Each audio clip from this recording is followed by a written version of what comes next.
I have had all day to think about this video and what to do with it, and here it is, 9:46. I'm getting attacked by a cat, and I still don't know.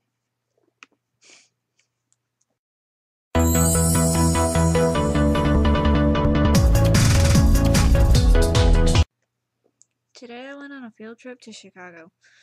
Being from Central Illinois, we go there a lot. I've gone there at least twice a school year for the past 6 years. I really love Chicago a lot because I really love the big city because it's different compared to where I live, because Eureka is this big.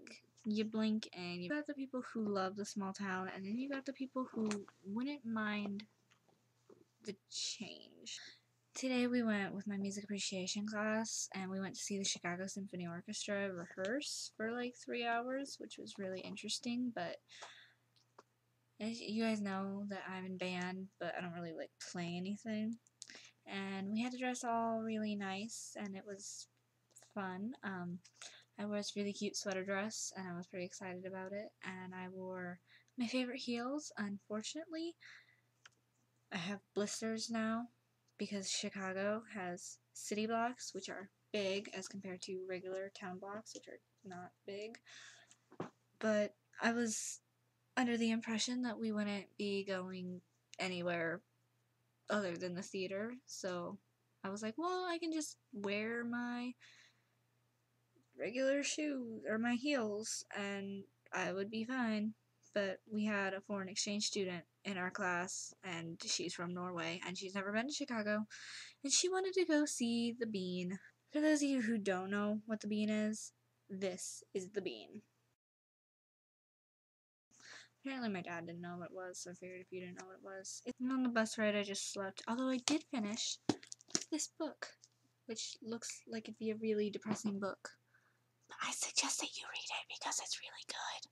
Basically, it's about this blogger who wishes that the popular people from her school would die because they're really mean to her, and then all of a sudden people who she mentioned in her blog disappear. This girl named Madison decides that since these were her friends and stuff, she had to figure out what was wrong, and she starts getting anonymous notes, and it's a really good book, and I suggest you read it. It's called Wish She Were Dead by Todd Strasser. It's kind of depressing though, so, I mean, I wouldn't rate it if you aren't depressing.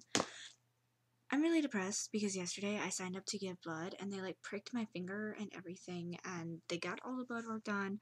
And I've been waiting to give blood for almost 2 years now because I finally actually gained enough weight for my height to be able to give blood. And they said that I was still off because I said that I was 5'2.5" when I'm actually 5'3", and I didn't mean to say it, but I did, and they had to go by the first thing that I said. And to be 5'3", you only have to weigh 124 pounds, but to be 5'2", you have to weigh 129 pounds, which I definitely don't weigh.